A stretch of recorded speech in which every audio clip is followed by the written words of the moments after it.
महास्वामी नायकर, इस देश में शिक्षा की अलग जगाने वाले राष्ट्रपिता ज्योतिबा मां सावित्रीबाई फुले, उनके इस संघर्ष में उनका साथ देने वाली मां फातिमा शेख, हमें इस देश में आरक्षण के जनक छत्रपति शाहू जी महाराज, हमें आपको मान सम्मान स्वाभिमान की जिंदगी देने वाले भारत के संविधान निर्माता, करोड़ों शोषित वंचित पीड़ितों के मुक्तिदाता हमारे रहबर डॉक्टर बाबा साहेब अम्बेडकर, और इस देश में जातियों में बटे समाज को, टुकड़ों में बटे हुए समाज को एक माला में पिरोकर कश्मीर से लेकर कन्याकुमारी तक साइकिल यात्रा करने वाले 21वीं सदी के सबसे बड़े महानायक हमारे रहबर मान्यवर काशीराम साहब के चरणों में नमन करते हुए अपनी बात को शुरू करूंगा।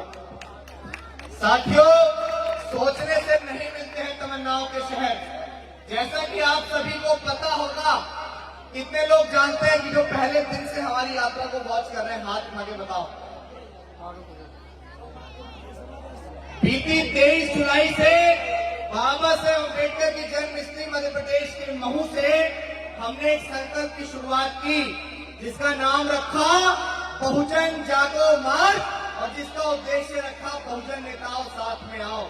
क्योंकि हम बहुत अच्छे से जानते हैं कि बिखरा हुआ समाज कभी शासक नहीं बन सकता है। मैं एक नज्म गा के अपनी बात शुरू करूंगा।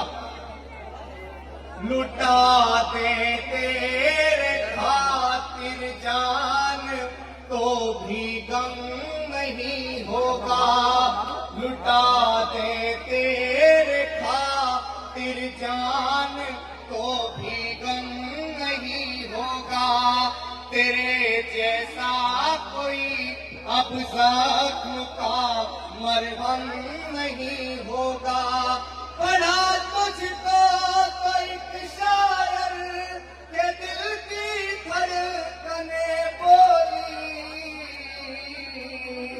कई सदियों तलक अब दूसरा अम्बेडकर नहीं होगा, कई सदियों तलक अब कांशीराम सा नहीं होगा। मैं आपसे, खासकर नौजवानों से, हमेशा आपने मेरे ऑपरेशन को देखा है सोशल मीडिया के माध्यम से, बाबा साहेब अम्बेडकर की वीडियोस को, उनके ऊपर शायरियां मैं करता हूं, आपने देखा है। लेकिन वर्तमान समय में जो सबसे ज्यादा जरूरी है वो क्या है? बाबा साहेब अम्बेडकर ने कहा था कि हमें 21वीं सदी में इस देश का हुक्मरान बनना है। बाबा साहेब अम्बेडकर अपनी 4 संतानों को कुर्बान करके चले गए। मान्यवर कांशीराम साहब ने बाबा साहेब अम्बेडकर के फर्स्ट हुए कार्यों को दोबारा जीवित किया, और दोबारा जीवित करते हुए उन्होंने कश्मीर से लेकर कन्याकुमारी तक साइकिल यात्रा की। उन्होंने घर छोड़ दिया, परिवार छोड़ दिया, न किसी के दुख में गए, न किसी के सुख में गए, न कभी शादी की, और उन्होंने इस समाज को अपना परिवार मानते हुए सामाजिक परिवर्तन की मुहिम को जिंदा किया। लेकिन आज मेरा सवाल है उन तमाम नेताओं से, क्योंकि सवाल किसी को तो करना पड़ेगा। जिस सदी में डॉक्टर अम्बेडकर ने कहा कि हमें इस देश का हुक्मरान बनना है, जिस सदी में मान्यवर काशीराम साहब ने इतना बड़ा त्याग कर दिया, उस सदी में हम इस देश की सत्ता से इतने दूर क्यों हैं? ये सवाल करने वाला कौन होगा?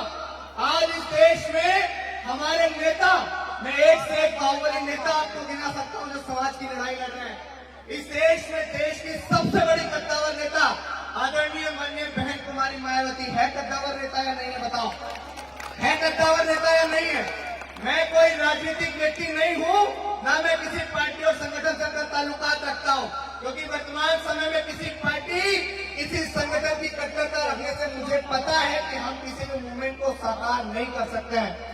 क्या एडवोकेट चंद्रशेखर आजाद, उदित राज, वामन मेश्राम, प्रकाश अम्बेडकर, रामदास अठावले, चिराग पासवान, अखिलेश यादव, जयंत चौधरी, अगर हम बहुजन समाज की बात करते हैं तो वो 6743 जातियां, जिन्हें हम लोग चमार, वाल्मीकि, कोरी, कुर्मी, पासी, धोबी, भानु, कहीन, गडरिया, गुर्जर, जाट, नाई, यादव, तेली, कुमार, महा, डोग, पटेल और तमाम उन जातियों में जानते हैं जिनके साथ शोषण समान था। लेकिन आज हमारे नेताओं की वजह से हमारा समाज बटरा है। ये बात हमारे नेताओं को हमें समझानी पड़ेगी। बीते 2.5 महीने से अपने घर को छोड़ के हम लोग महू, इंदौर, देवास, सीहोर, भोपाल, बुरई, ललितपुर, झांसी, डबरा, दतिया, ग्वालियर, मुरैना, धौलपुर, आगरा, हाथरस, अलीगढ़ और उन तमाम जनपदों से होते हुए आज बुलंदशहर जनपद के अंदर हैं और पैदल पैदल चल रहे हैं। क्या धूप में, गर्मी में कोई भी नौजवान हमारे साथ हमारी टीम भी जो चल रही है, इनको कोई फंडिंग नहीं कर रहा है।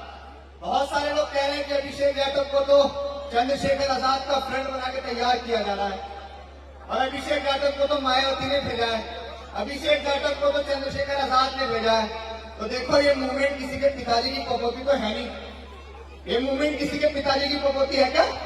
जब हमें नजर आएगा कि हमारे नेताओं की वजह से आज मूवमेंट पस्त हो रहा है तो हम डंके की चोट पर अपने नेताओं से भी सवाल करेंगे, मन बनना पसंद नहीं करेंगे।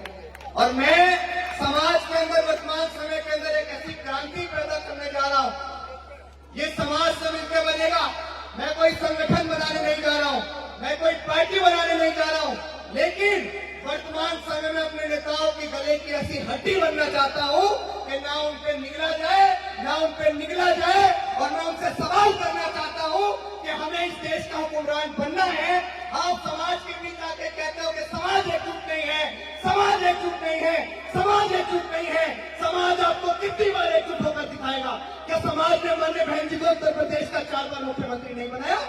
बनाया या नहीं बनाया? क्या समाज ने चंद्रशेखर आजाद के कहने पे भोपाल को जाम किया या नहीं किया? समाज ने चंद्रशेखर आजाद के कहने पे दिल्ली को जाम किया या नहीं किया?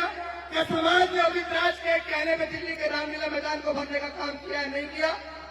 तो अब समाज आपसे हाथ जोड़ के निवेदन कर रहा है कि आने वाला 2024 का लोकसभा इलेक्शन हमारी आजादी का मात्र 7 से 8 महीने का एक समय बचा है।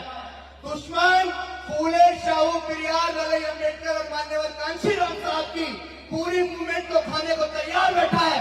आपकी रूह कब कांपेगी, आपका जिस्म कब कांपेगा, आप अपने घर के सुख चैन को छोड़कर समाज की तरफ कब देखेंगे? ये वो समाज है जिसने आपको